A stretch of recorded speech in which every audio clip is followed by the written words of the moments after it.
Ce ne sont pas juste les narcissiques que tu combats, c'est toute leur armée.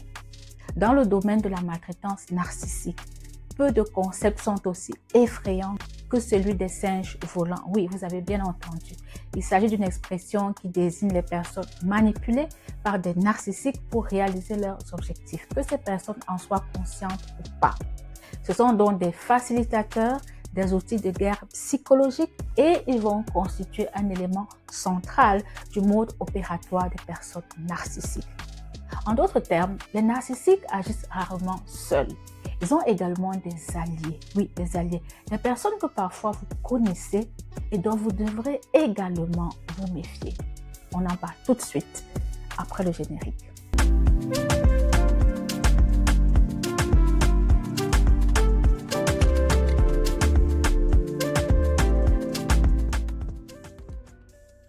Bonjour à tous et bienvenue sur Mental Science, la chaîne YouTube qui vous parle de santé mentale et d'éducation culturelle. Les singes volants, comme on les appelle, peuvent être des tiers, donc des amis, des membres de la famille, des collègues ou d'autres personnes que vous connaissez très bien. Elles vont se ranger du côté des narcissiques, valider, amplifier et exécuter certains de leurs abus. Ce qui peut impliquer le fait de diffuser des campagnes de dénigrement contre vous. Ils vont se charger de faire circuler les fausses accusations, par exemple. Ils peuvent également vous faire culpabiliser en vous disant que c'est de votre faute, que cette personne vous maltraite, si elle a mal agi, c'est parce que vous avez commis une erreur. Ils peuvent également faire pression sur vous pour que vous pardonniez aux narcissiques. Ils ne mettent pas du tout vos besoins en priorité. Ils n'essayent pas de se mettre à votre place. Les singes volants vont également minimiser les abus du narcissique vis-à-vis de vous. Ils vont vous dire que vous exagérez, que vous êtes trop sensible, que vous n'êtes pas la première personne à qui ça arrive. Et vous aurez le sentiment en fait que ce que le narcissique est en train de vous faire vivre est tout à fait légitime. Ces singes volants agissent en fait comme des espions ou des informateurs qui vont donner aux narcissiques des balles pour vous tirer dessus. Cela peut être des membres de votre famille, cela peut être un de vos parents, un frère, une sœur, un ami ou même des voisins. Les singes volants sont particulièrement dangereux car leur implication peut vous traumatiser davantage. Surtout lorsqu'il s'agit d'un proche en qui vous aviez confiance, qui va diffuser des informations sur vous afin que la personne que vous essayez d'éviter continue à vous nuire. On pourrait donc se demander comment le narcissique arrive à se trouver des alliés. Comment se fait-il que des personnes que nous sommes proches puissent appuyer certains de leurs comportements vis-à-vis de nous? En fait, cela peut s'expliquer parce que le narcissique va utiliser plusieurs mécanismes psychologiques. Nous avons par exemple la triangulation. Dans ce cas-ci, le narcissique monte les gens les uns contre les autres pour créer des conflits, détourner l'attention ou alors invalider l'expérience de sa cible qui est vous. En vous présentant comme étant instable, égoïste ou même comme étant le vrai problème, il finira par obtenir le soutien des autres et à vous isoler complètement. Comme on dit, diviser pour mieux régner ou encore la tactique de la terre brûlée. Ils vont également utiliser la projection et la manipulation mentale. Ce qu'ils font, c'est qu'ils projettent leur propre comportement sur vous et convainquent les autres de cette réalité qui a été déformée.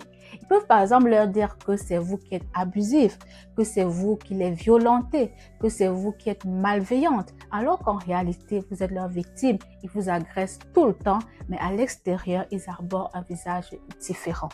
Les personnes qui seront ainsi recrutées vont à leur tour vous manipuler en remettant sans cesse en question votre perception des événements. Elles vous diront tout le temps que vous vous trompez, que ce n'est pas vrai, que votre interprétation n'est pas la bonne, que c'est plutôt vous qui avez été agressive et que cette personne ne pourrait jamais vous faire cela. Et que même si elle l'a fait, c'est vous qui avez provoqué sa réaction. Elles vont donc vous laisser en proie au doute et à la culpabilité. Parlons aussi de la dissonance cognitive qu'on retrouve chez ces alliés appelés les singes volants. Ces personnes ressentent souvent une dissonance cognitive, c'est-à-dire un malaise psychologique lié au fait d'avoir deux croyances contradictoires. Vous imaginez quelqu'un qui vous connaît, il vous a toujours trouvé correct. Et tout d'un coup, une tierce personne lui dit que vous êtes quelqu'un de malveillant. Il va se retrouver avec deux croyances contradictoires vis-à-vis de la même personne. Alors, qu'est-ce qu'il va faire? Pour résoudre ce conflit, ils vont souvent se ranger malheureusement du côté du narcissique parce que celui-ci, il est charmant, il sait manipuler et que progressivement, il va finir par les convaincre que c'est lui la victime. La manipulation va donc l'emporter sur la logique et l'empathie. Surtout si le narcissique est une personne qui est proche de cet allié, si le narcissique est son ami, sa sœur, son épouse, son frère ou même l'un de ses parents. Ce que le narcissique veut, c'est quoi? C'est pousser toutes les personnes qui vous apprécient à vous rejeter. Il ne se contente pas du mal qu'il peut vous faire, du mal qu'il masque bien souvent aux autres, mais il souhaite également briser toutes les relations positives que vous avez avec les personnes qui sont proches de lui, parce qu'il ne souhaite pas du tout que les autres puissent arriver à le mettre à nu, comme peut-être vous avez déjà pu le faire. Mais quelles sont donc les preuves scientifiques de cette dynamique destructrice?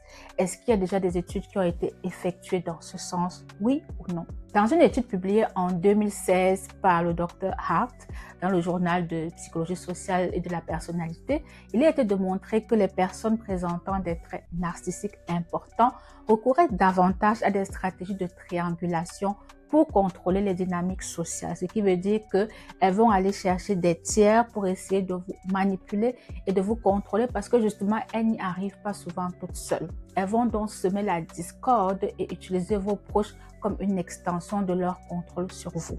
C'est pourquoi vous verrez souvent vos amis ou des membres de votre famille avec qui vous vous entendiez bien, tout d'un coup changer et prendre leur distance avec vous, alors qu'avant, il n'y avait vraiment aucun souci. Elles vont devenir à leur tour des personnes qui vont diffuser des fausses accusations contre vous. Elles vont se comporter exactement comme la personne narcissique à l'origine de cette manipulation.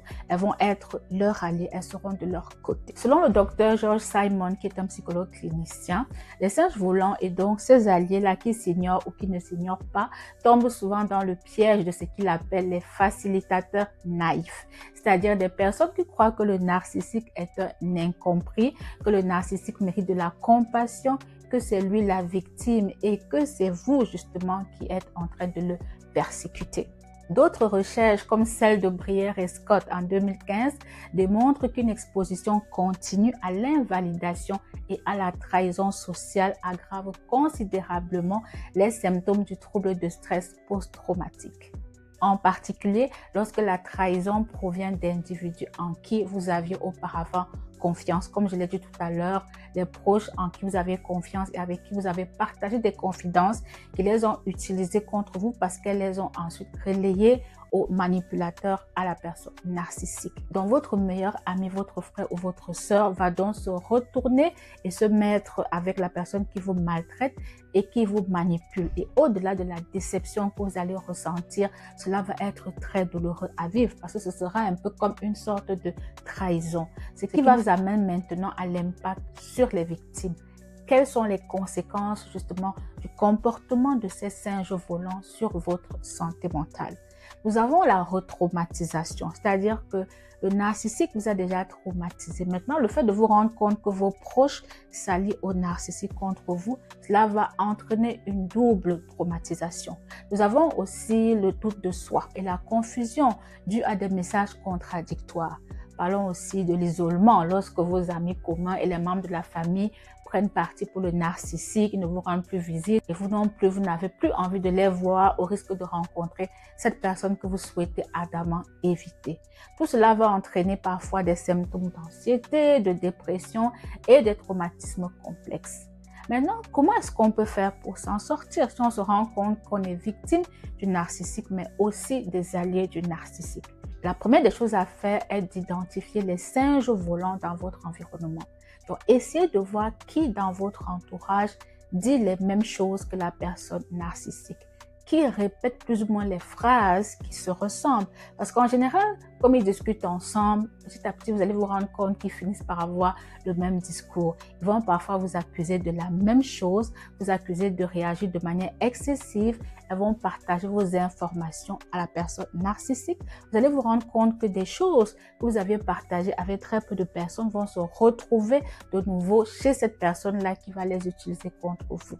Après les avoir identifiés, passez à la deuxième étape qui est celle de couper le contact ou de mettre des limites. C'est-à-dire que quand vous savez que cette personne est un danger pour vous, qu'elle contribue à la maltraitance, prenez vos distances. Même si c'est un membre de la famille, essayez de voir comment vous allez limiter le partage d'informations. Informez-vous, documentez tout. Conservez une trace de vos interactions en particulier si vous avez la garde des enfants avec la personne narcissique ou alors si cette personne est un collègue de travail. Envoyez uniquement des communications factuelles ou neutres et comme je l'ai dit encore, conservez toutes les preuves. Et pour finir, cherchez du soutien thérapeutique. Oui, je le dirais toujours, faites appel à des thérapeutes spécialisés dans les traumatismes qui comprennent la dynamique de la maltraitance narcissique. Cette thérapeute-là peut vous aider à valider votre expérience et à renforcer votre résilience. Il est intéressant de noter que la sagesse ancienne mettait également en garde contre la manipulation par procuration. Elle nous parle par exemple des personnes trompées par leur ego et leur attachement et qui ont aveuglément servi l'injustice. C'est-à-dire que tellement leur ego avait pris de la place, tellement elles étaient attachées à la mauvaise personne qu'elles ont aidé justement à ce qu'une injustice soit commise. Des philosophes anciens comme Marc Aurèle conseillent d'ailleurs de se détacher des opinions des autres et de mettre l'accent sur l'intégrité intérieure plutôt que sur l'approbation sociale. Nous avons aussi les enseignements bouddhistes qui mettent en garde contre les mauvaises fréquentations et conseillent aux pratiquants de s'entourer de compagnons sages. Les abus narcissiques sont rarement commis seuls. Les singes volants étendent et renforcent le pouvoir du narcissique, rendant la fuite et la guérison encore plus difficiles. Reconnaître cet acte de manipulation est essentiel pour reprendre le contrôle de votre récit et de votre autonomie. Parce que comme je l'ai dit au départ, ces personnes-là vont reprendre ce qui s'est passé, mais ils vont raconter l'histoire d'une autre façon et vous serez le bourreau. Car même si les singes volants peuvent être perçus comme une trahison incarnée, ils révèlent quand même quelque chose de vital, que vous n'êtes pas en sécurité. Il y a autour de vous des personnes qui donnent des informations au narcissique et que justement, il va utiliser ces personnes-là pour vous rendre de plus en plus vulnérable. Donc, méfiez-vous du narcissique, mais méfiez-vous encore plus de ses alliés qui sont les singes volants. Je vous dis à très bientôt.